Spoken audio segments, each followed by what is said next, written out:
जय हिंद दोस्तों, स्वागत है आप सभी का आज के एक और नए क्लास में। क्लास 12 फिजिक्स के वैसे ही वीवीआई ऑब्जेक्टिव क्वेश्चन को चुन करके लाए हैं जो आपके आने वाले एग्जाम यानी कि कल के परीक्षा में पूछा जाएगा। और आपका एग्जाम 5 फरवरी को होने वाला है, तो आप सभी के लिए आज की क्लास इंपॉर्टेंट होने वाला है। वीडियो को शुरू से लेकर के अंत तक देखिए, सब कुछ समझ में आ जाएगा। तो चलिए आज की क्लास शुरुआत करते हैं। पहला क्वेश्चन पूछा गया है, दो वैद्युत क्षेत्र रेखाएं एक दूसरे को किस कोण पर काटती है। प्यारे विद्यार्थी जी, ये क्वेश्चन इजी है, मतलब सेलेक्टेड क्वेश्चन है। आपके एग्जाम में हूबहू पूछा जाएगा। ऑप्शन है 90 डिग्री, बी में 45 डिग्री है, ऑप्शन सी 30 डिग्री है, डी में नहीं काटती है मतलब प्रतिच्छेदित नहीं करती है। तो इसका राइट आंसर होगा ऑप्शन डी, नहीं काटती है। तो चलिए अगला क्वेश्चन देखते हैं।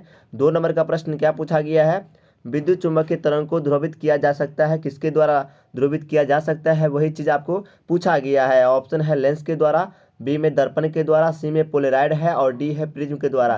तो राइट आंसर होगा ऑप्शन सी। आप लोग चैनल को अभी तक सब्सक्राइब नहीं किए हैं तो सब्सक्राइब कर लीजिए। तो चलिए अगला क्वेश्चन देखते हैं। 3 नंबर का प्रश्न क्या पूछा गया है आपसे, प्रकाश किरणों के तीखे कोट पर मुड़ने की घटना को क्या कहते हैं। यानी कि वीवीआई क्वेश्चन है। ये क्वेश्चन का आंसर आप लोग फटाफट बताइए। ऑप्शन है अपवर्तन, बी में विवर्तन है, सी में व्यतिकरण है और डी में ध्रुवन है। तो राइट आंसर इसका होगा ऑप्शन बी, मतलब विवर्तन। तो चलिए अगला क्वेश्चन देखते हैं। 4 नंबर का प्रश्न क्या पूछा गया है, निम्नलिखित में किसे प्रकाश के तरंग सिद्धांत से नहीं समझा जा सकता है जी।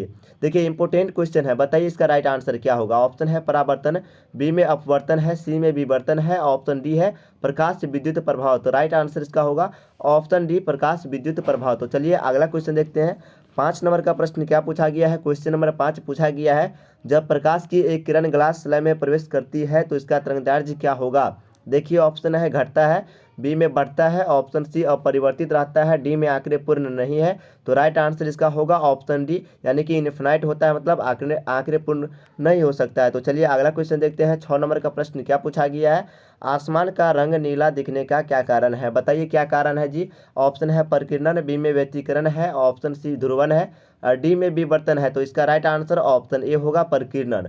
तो चलिए अगला क्वेश्चन देखते हैं। 7 नंबर का प्रश्न क्या पूछा गया है आपसे, श्वेत प्रकाश का स्पेक्ट्रम प्रिज्म से प्राप्त करने में न्यूनतम विचलन होता है। ऑप्शन है पीले रंग का, बी में लाल रंग है, सी में नीला, डी में बैंगनी रंग के प्रकाश के लिए। तो यहाँ पर राइट आंसर आपका हो जाएगा ऑप्शन बी, लाल। तो चलिए अगला क्वेश्चन देखते हैं। 8 नंबर का प्रश्न क्या पूछा गया है, दृश्य स्पेक्ट्रम के रंगों में अधिक तरंगदैर्ध्य होता है जी, किसमें होता है। तो यहाँ पर राइट आंसर होगा ऑप्शन ए, लाल में होता है। तो चलिए अगला क्वेश्चन देखते हैं।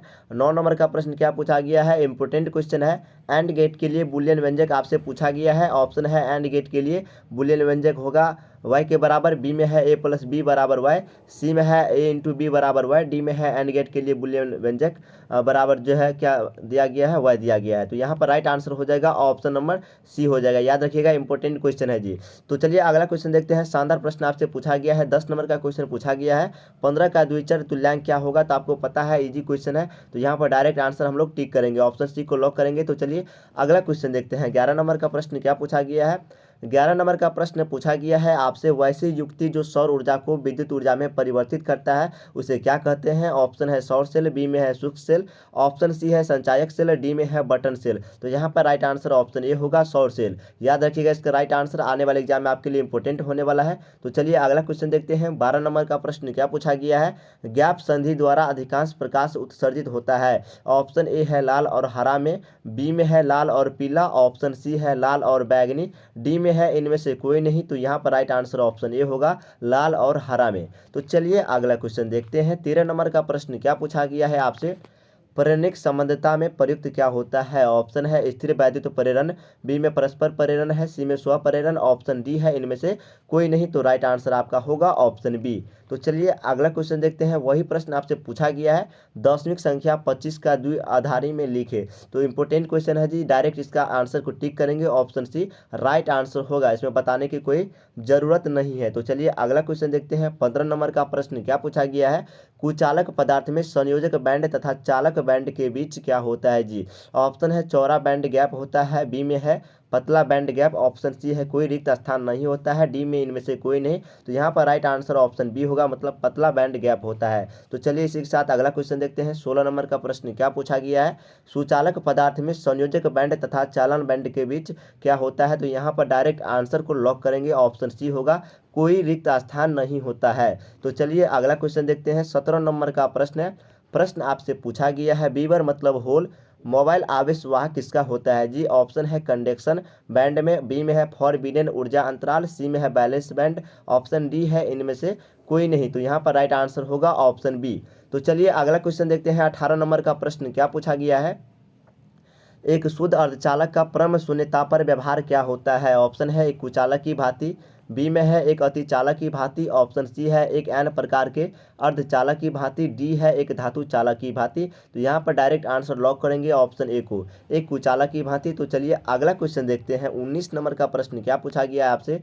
19 नंबर का प्रश्न पूछा गया है निम्न में से कौन सा पदार्थ संयोजक तार बनाने के लिए सर्वाधिक उत्तम है? ऑप्शन है नाइक्रोम, बी में टंगस्टन है, सी में तांबा है, डी में मैग्नीज है। तो यहाँ पर डायरेक्ट आंसर सी को लॉक करेंगे। इजी क्वेश्चन है, मतलब सेलेक्टेड क्वेश्चन है, याद रखिएगा इसका आंसर। तो चलिए अगला क्वेश्चन देखते हैं। 20 नंबर का प्रश्न पूछा गया है फ्यूज तार किस पदार्थ से निर्मित होती है? ऑप्शन है तांबा, बी में टंगस्टन है, सी में लेड टिन मिश्र धातु है, डी में नाइक्रोम है। तो यहाँ पर डायरेक्ट आंसर ऑप्शन ए को लॉक करेंगे। तो चलिए अगला क्वेश्चन देखते हैं जी। 21 नंबर का प्रश्न क्या पूछा गया है? इंपोर्टेंट क्वेश्चन है जी।